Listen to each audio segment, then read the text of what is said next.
Hi guys, and welcome back to my YouTube channel. My name is Sarah. I'm so glad you're here. Here on A Window to the North, I talk about all things related to travel, long-term travel or short-term travel, as well as to generally living a happy life abroad, moving abroad, expat life, things like that. And in last week's video, I actually talked about how to travel the world or how to commit to long-term travel or a nomadic life without being a digital nomad. There's a lot of ways. If that is something that is interesting to you, I will link the video up here. And today I want to talk about what digital nomading actually is. If you feel that you would actually like to travel the world, would like to live a nomadic lifestyle, but would like to earn your income digitally, as so many do these days. Today I'll get into that and explain a little bit about what digital nomading is, what kind of jobs you can have, how you can earn money digitally, and the benefits, and of course also a little bit the challenges of this kind of lifestyle. And then in next week's video I'll talk more about destinations and visa requirements. So we're kind of making a whole series out of traveling the world right now. If that is something that you're interested in, subscribe to my channel, click the little notification bell so you get notified whenever I upload a new video, which will be twice a week from now on, and give me a thumbs up if you think that this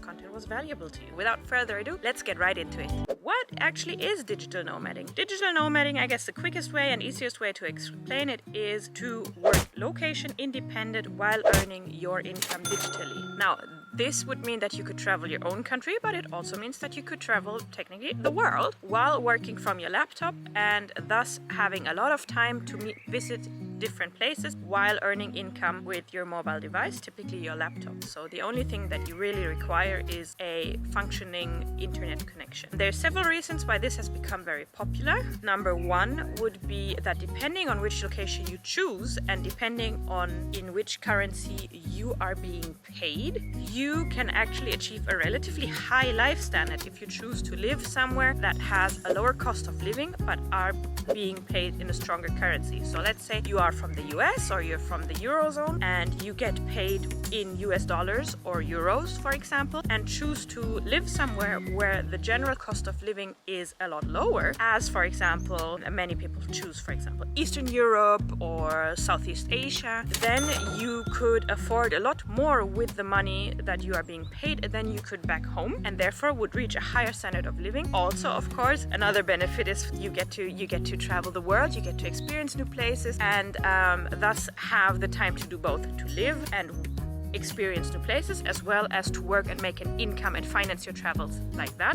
So for many people, therefore, digital nomading is not only a way to be able to live a higher lifestyle than they would be back home, it is also a great way or a great opportunity to save money, actually more than they would be able to if they lived back home, which, I mean, in the current financial situation, the current state of the markets, is like a double bonus if you ask me. And while digital nomading has actually gained a lot of popularity over the last few years because of all these reasons that I just mentioned, it has become particularly popular since the pandemic. For one, because maybe people wanted to escape the lockdown or the restrictions in their own country. I, for example, currently live in Sweden, and Sweden never had any form of lockdown, so we've had actually quite a few people that have decided to spend a couple of months, maybe more, in Sweden because they felt that their life was less restricted here. I'm not judging any government or any belief when it comes to this. I'm just saying that this is a reason why many people have come to Sweden and felt that this would be a good place to live under that situation. And number two is because a lot of the typical tourist destinations that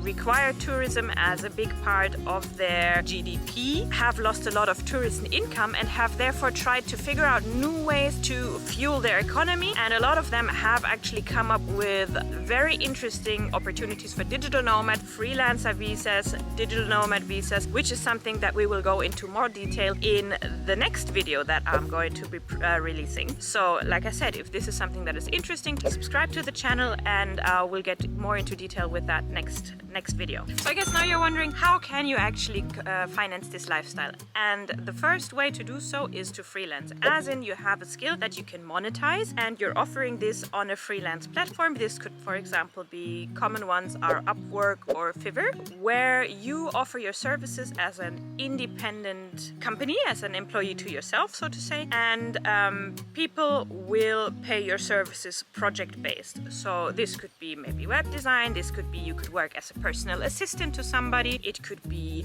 that you can edit videos or whatsoever. So either you already have a skill, or if this is something that really sounds interesting to you and you want to get into it but you don't have a skill, another way to in the long run be able to move towards that kind of lifestyle is of course to learn a skill first, to teach yourself a skill first, and then offer it on one of these platforms, build a portfolio, offer it on one of these platforms to be able in the long run commit to this kind of lifestyle. If you're wondering, but where could I learn such a skill? So if you want to learn stuff for free, there's always YouTube. If you want to go deeper into it and speed up your learning process, of course there's tons of courses that you could buy that will teach you your skills in a relatively short time, and then you can build your portfolio and compile a body of work to start gaining own customers. Since it's actually just started raining, let's do the rest of this inside.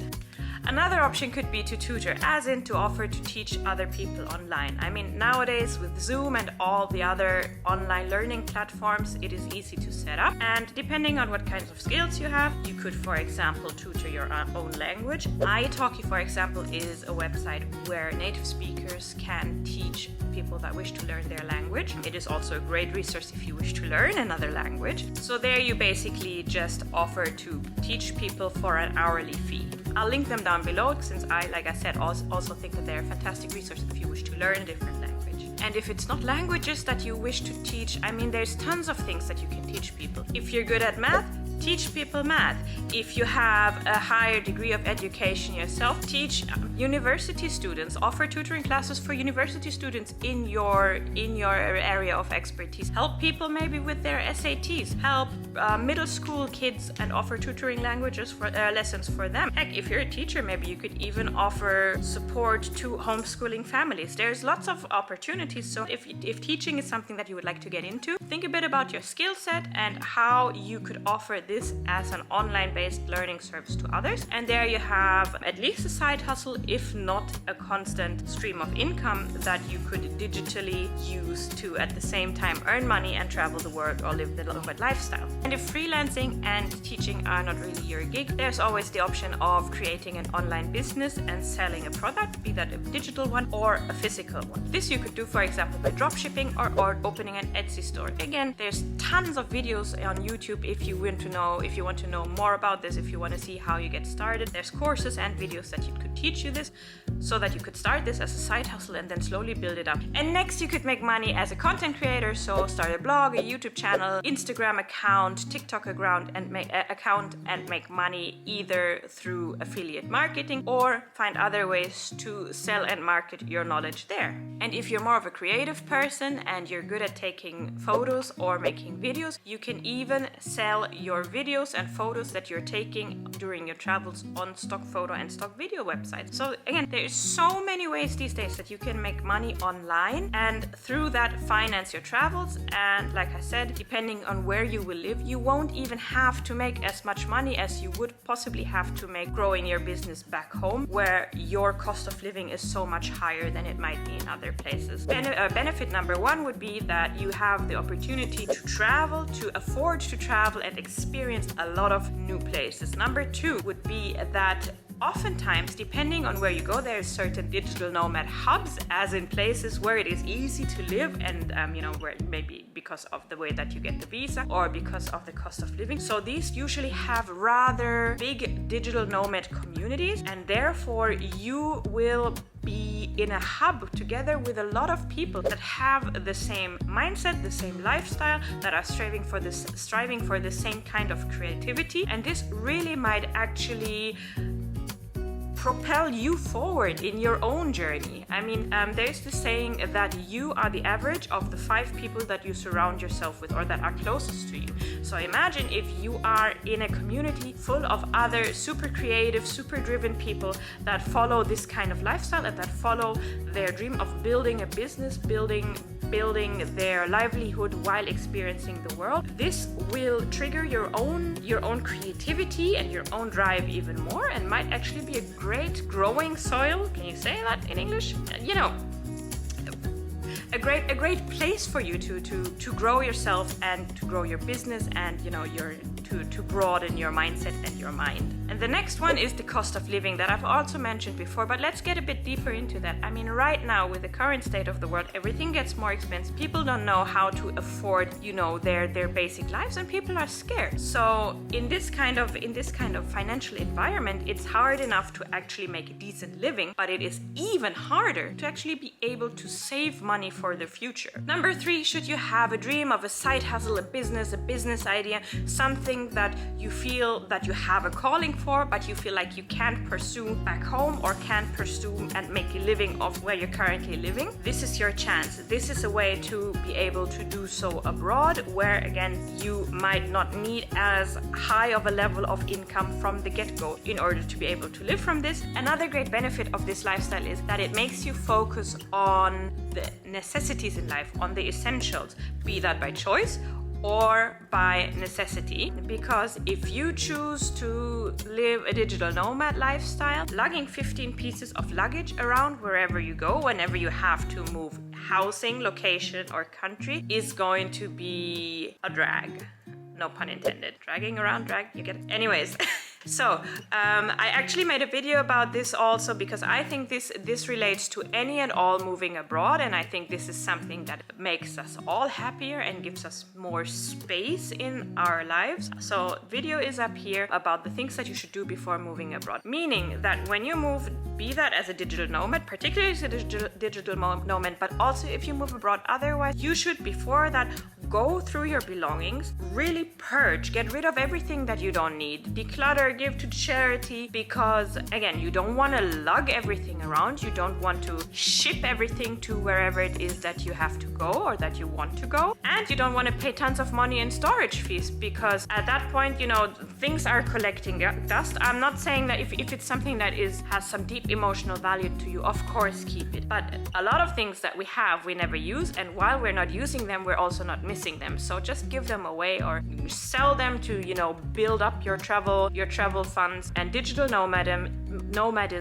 nomadism is a lifestyle that really helps you to focus on the essentials and maybe also helps you understand and see what all there is in your life that you don't need. When I was a student, I tended to move around quite a lot. I did a lot of internships internationally, and I used to have 2 suitcases that I would take wherever I went. And actually, over time, my belongings shrank to those 2 suitcases because, pots, pans, all of that usually were available in the place that I would go, or I would cheaply buy them there and then sell them before I leave, or leave them to the next inhabitant of the apartment, room, or whatever kind of accommodation I would stay in. Clothes-wise, it made much more sense for me to only pack what was necessary for that destination, and then either you want to buy something there or you go up and down in weight or something breaks, and it's just so much easier to only take the bare essentials and then see what you really need, and if should you need something, you can buy it at your location. So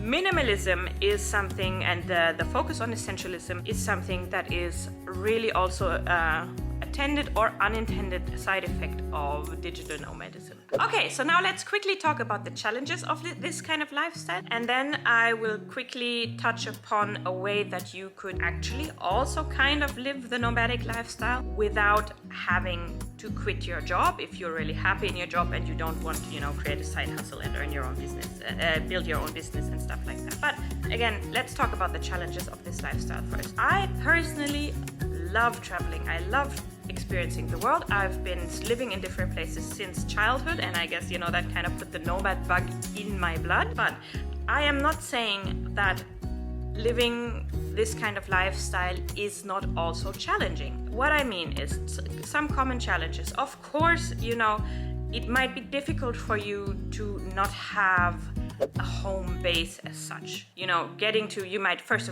be scared. It might be difficult for you to, maybe you've never traveled. It might be difficult for you to take that step and actually go move somewhere else, particularly without friends and a social circle, that, leaving friends and family back behind. That is a challenge. And here I can only say that try and maybe start not to go too far from home. If this is something that you're struggling with, don't, immediately change continents, because that way maybe it'll give you a possibility to come home every now and again for a quick visit if you are too homesick. It'll also give you the opportunity maybe to stay within your own sort of cultural framework, if you know what I mean. Like, for example, if you are from a Western society and you've never traveled anywhere, and you know this is, you're scared and you don't know, and then the first step you're doing is you're moving to a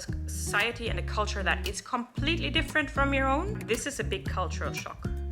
So maybe start, if you're insecure about it and you don't know if you don't know if you can handle it, maybe start, you know, moving to the neighboring country first and then build up your confidence through there. Like I said, building a social circle, finding new friends is something that can be really difficult. I mean, humans are social animals, so it is really important for us to, you know, find our support group. Here I have 2 tips for you. One would be to move to places that are known for digital nomads. Like I said, I'll make a video about the typical digital nomad places, or places where it is easy to become a digital nomad right now. But generally, I would recommend that, you know, you find these kind of places, that you start being members in forums, Reddit forums and such, so that you can find a group of peers that you can actually connect to. And I also made a video about finding friends abroad. It's up here with all the things that I have done over my years of living abroad, both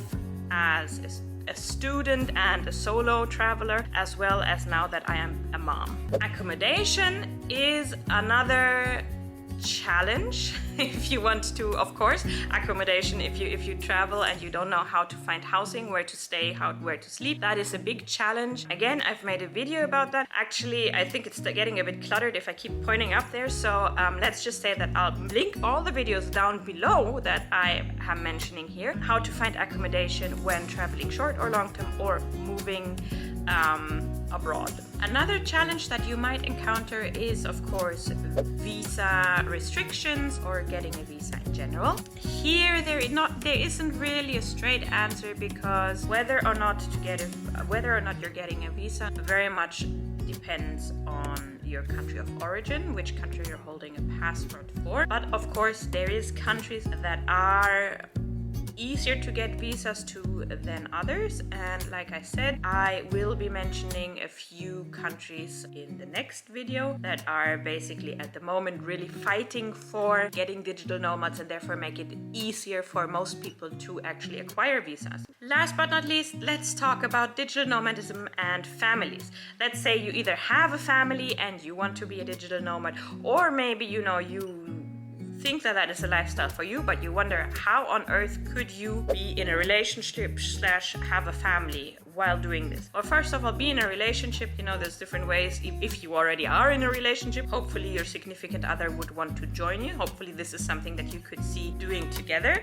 And if you are trying to get into a relationship but you don't want to give up your lifestyle, I suppose the best way also here is to find somebody that also is into that kind of a lifestyle. Otherwise, I mean, if you know one is absolutely for settling and the other one is absolutely for traveling around, that of course would be difficult. But when it comes to families, how to raise a family or raising a family while being a digital nomad, I agree and understand that is something that is probably not as easy, but it is possible. Both if you have concerns of how your children might feel about, you know, moving around, leaving home while they were young. I can just say that I, as a child, moved around. My mom moved to 2 African countries with me while I was a child. So I moved to Ethiopia when I was 3 with her. Not that I have too many memories of that. And then we were there for a year, came back to Germany, and then we moved to Nigeria from the age of 5 to 7, where I actually also started school. Out of my own experience, I can say that as a child,